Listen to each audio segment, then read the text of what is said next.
Assalamualaikum warahmatullahi wabarakatuh. Saya Ismaila dari kelas 11 MIPA 3. Di sini saya akan mereview tentang materi yang saya pelajari di kelas 11 semester 2 untuk mapel fisika. Materinya ini ada 4 materi, yaitu ada gejala gelombang, yang kedua itu ada gelombang bunyi, yang ketiga gelombang cahaya, dan yang keempat itu alat-alat optik. Gelombang itu adalah usikan atau riakan ataupun getaran yang merambat dari satu ruang ke ruang yang lain. Dan gelombang itu memindah energi dari satu tempat ke tempat yang lain tanpa membawa materi yang dilewatinya. Di sini itu ada beberapa sifat gelombang. Sifat gelombang itu ada memantul, membias, terus yang selanjutnya itu ada interferensi, difraksi, penguraian, dan penyerapan. Klasifikasi gelombang itu ada dua, dibagi dalam dua golongan, ada yang berdasarkan arah getarnya ataupun ada juga berdasarkan dengan kebutuhan pada mediumnya. Yang pertama ini kita bahas dengan arah getarnya dulu. Arah getarnya itu ada yang disebut dengan transversal. Transversal itu arah getarnya tegak lurus dengan arah rambatnya. Yang kedua itu ada longitudinal, arah getarnya itu sejajar dengan arah rambat. Contoh untuk transversal sendiri itu ada gelombang tali, gelombang air laut, dan juga gelombang elektromagnetik. Yang kedua itu ada longitudinal. Longitudinal itu contohnya itu gelombang bunyi, gelombang dan gelombang pada slik. Selanjutnya itu ada pada kebutuhan mediumnya. Kebutuhan pada mediumnya itu yang pertama ada mekanik, butuh medium, dan contoh gelombangnya itu seperti bunyi, tali, dan air laut. Yang kedua itu ada elektromagnetik. Elektromagnetik ini tidak membutuhkan medium, dan contohnya itu ada pada cahaya, sinar X, sinar gamma, UV, dan infrared, dan lain-lain, masih banyak lagi. Yang selanjutnya itu berdasarkan gelombang. Berdasar gelombang itu kayak gelombang transversal itu jaraknya satu bukit satu lembah, atau bukit ke bukit atau lembah ke lembah. Dan untuk longitudinal itu sendiri itu ada rambatnya panjang satu rapatan dan satu renggangan, atau jarak rapatan ke rapatan atau jarak renggangan ke renggangan. Kita lanjut ke fase dan sudut gelombang. Fase gelombang itu menyatakan keadaan getaran suatu titik pada gelombang yang berkaitan dengan simpangan dan arah getaran terhadap acuan sudut simpangan dari nol. Sudut fase gelombang itu menyatakan fase atau jumlah gelombang getaran dalam satu gelombang dalam satuan sudut. Fase gelombang itu sendiri di titik dari 0 dan P. Bedanya fase dan sudut fase gelombang di antara dua titik di waktu yang sama itu digambarkan di sini. Beda fase dan sudut fase gelombang itu dalam satu titik pada waktu yang berbedanya itu. Dan selanjutnya kita ada interferensi dan prinsip superposisi. Interferensi adalah sebuah paduan antara dua buah gelombang berupa bola yang menguat atau pelemahan. Prinsip superposisi itu resultan fungsi gelombang dari dua gelombang yang saling berpada adalah penjumlahan aljabar fungsi gelombang dari masing-masing gelombang tersebut. Kita bisa ambil rumusnya di sini. Kita lanjut ke gelombang stasioner. Gelombang stasioner adalah gelombang yang amplitudenya atau simpangannya berbeda di tiap titik yang terbentuk akibat perpaduan gelombang berjalan yang datang dan gelombang berjalan yang dipantulkan. Misalkan untuk gelombang stasioner ini ujungnya terikat. Ada yang terikat dan ada juga ujungnya yang tidak terikat. Materi yang kedua yaitu gelombang cahaya.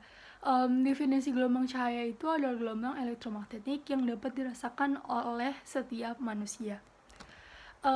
Terdiri atas perubahan medan magnet dan perubahan medan listrik yang saling tegak lurus dan merambat lurus.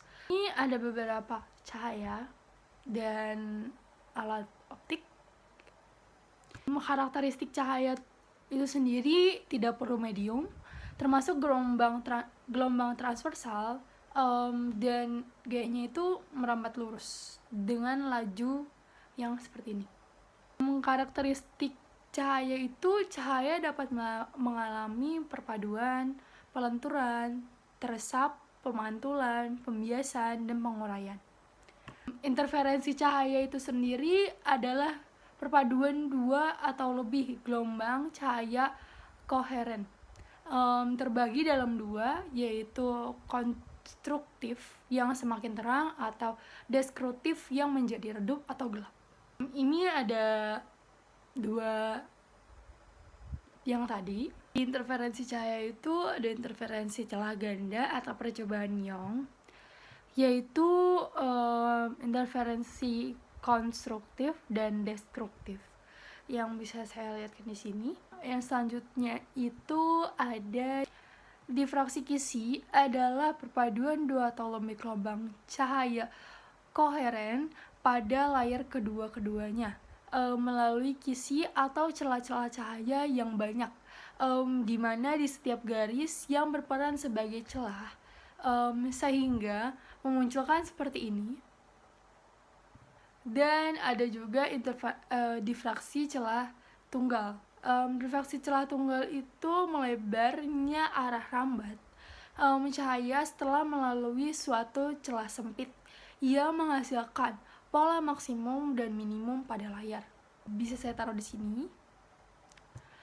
Celah tunggal itu sendiri mempunyai rumusan pola minimum atau gelap, yaitu di sini.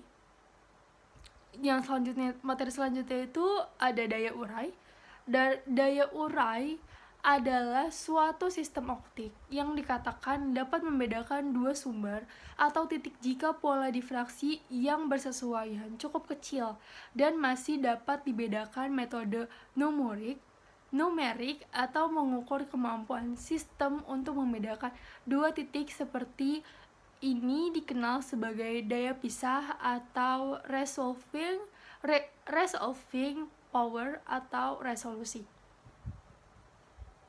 Daya urai sendiri itu mempunyai dua, yaitu daya urai angular dan linear, yang bisa saya lihat di sini. Yang selanjutnya itu ada polarisasi cahaya. Polarisasi cahaya adalah penerapan atau penyaringan sebagai arah getar cahaya akibat intensitas cahaya yang tersaring menjadi lebih kecil dari intensitas awalnya.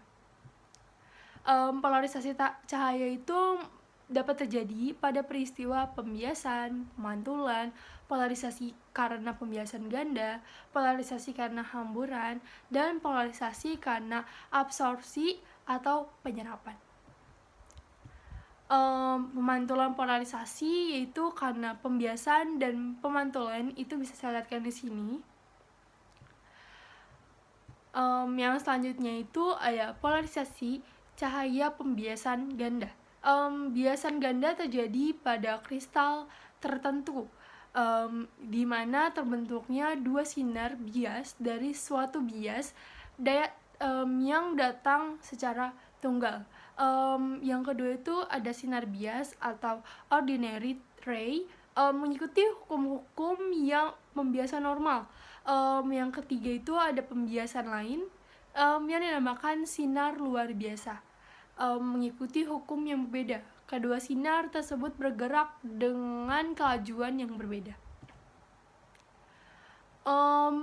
Karena polarisasi yang selanjutnya itu ada karena polarisasi hamburan.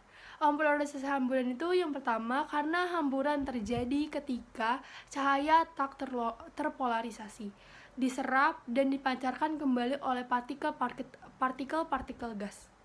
Yang kedua itu pada arah sejajar arah rambat sumber cahaya. Cahaya yang terhambur tak terpolarisasi, namun pada arah semakin tegak lurus, dan cahaya akan terpolarisasi. Yang ketiga itu polarisasi cahaya putih matahari oleh atmosfer bumi yang bergantung pada panjang gelombang spektrum yang gelombang penyusunnya. Yang keempat itu akibat hamburan langit tampak biru di siang hari dan tampak jingga di sore hari. Untuk rumusan penyerapan selektif ada di sini. Dan untuk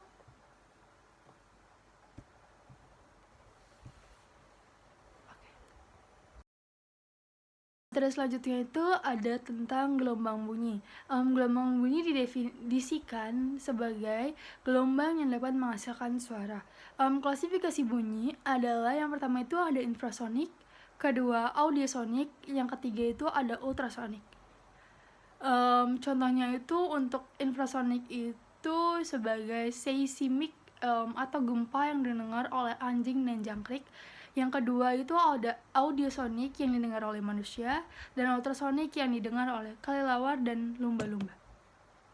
Sifat-sifat bunyi itu ada yang pertama merupakan gelombang mekanik, yang kedua itu merupakan gelombang longitudinal, yang ketiga dapat dibiaskan, dapat dipantulkan dan mengalami interferensi dan tidak dapat mengalami polarisasi.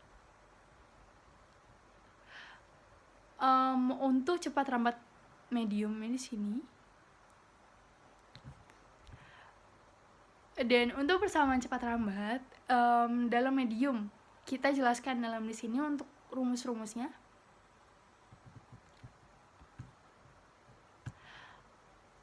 Di materi gelombang bunyi ini kita mempelajari tentang frekuensi pada nada dawai dan juga frekuensi pada nada pipa organa terbuka. Dan juga pada pipa organa tertutup. Saya bisa jelaskan di sini. Yang selanjutnya itu ada frekuensi pelayangan. Definisi pelayangan adalah peristiwa terjadinya bunyi kuat dan lemah secara bergantian dan terus-menerus. Pelayangan terjadi karena adanya dua sumber bunyi yang berbunyi secara bersamaan dengan frekuensi yang berbeda sedikit. Saya bisa jelaskan di sini. Frekuensi pelayangan adalah peristiwa yang hari ini juga belajar tentang efek Doppler. Efek Doppler adalah peristiwa perubahan frekuensi sumber bunyi yang terdengar oleh pengamat atau pendengar. Saya bisa jelaskan di sini untuk bagian rumus-rumus pada efek Doppler. Yang selanjutnya itu ada intensitas bunyi. Intensitas bunyi itu mempunyai definisi adalah banyaknya energi bunyi tiap satuan luas dan waktu, atau daya bunyi per satuan luas. Selanjutnya itu ada taraf intensitas bunyi. Taraf intensitas bunyi sendiri itu mempunyai definisi sebagai taraf intensitas bunyi menyatakan ukuran kekuatan bunyi yang didengar oleh telinga manusia dalam satuan desibel atau disingkat dalam D dan B. Intensitasnya itu ada ambang pendengaran adalah intensitas bunyi terkecil yang masih dapat didengar di telinga manusia normal. Saya bisa jelaskan di sini. Intensitas ambang pendengaran adalah intensitas bunyi tertinggi yang masih dapat didengar oleh manusia normal tanpa kesakitan. Untuk materi yang terakhir ini ada alat-alat optik. Materi yang di dalam alat-alat optik ini adalah sifat bayangan yang dibentuk mata.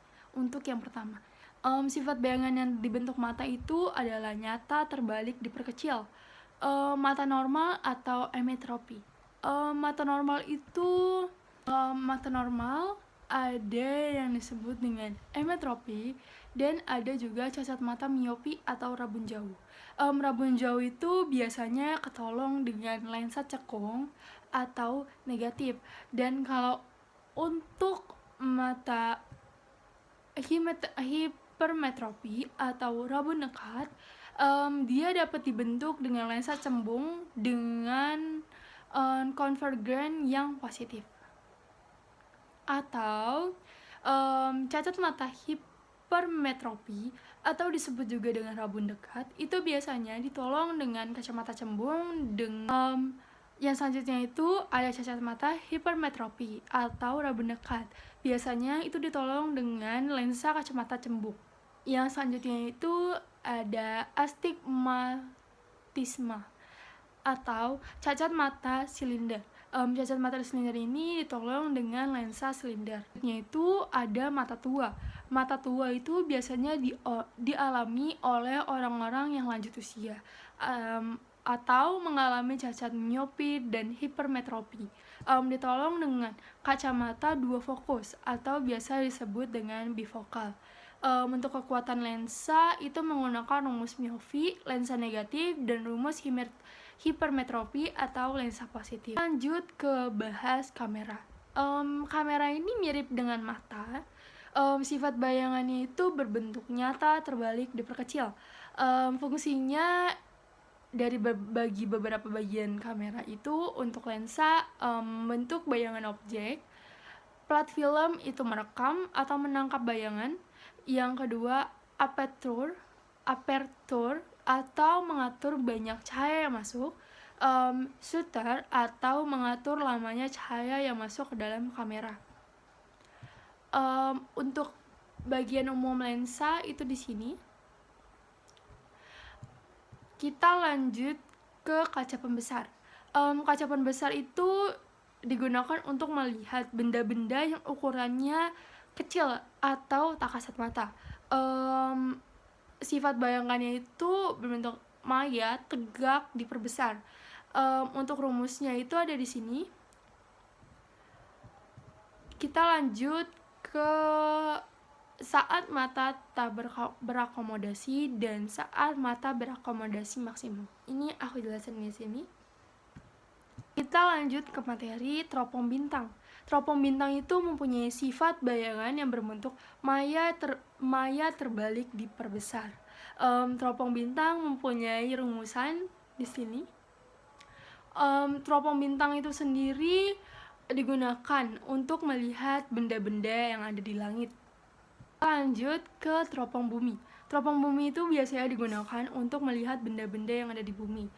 Sifatnya itu maya, tegak, diperbesar. Teropong bumi mempunyai rumusan di sini.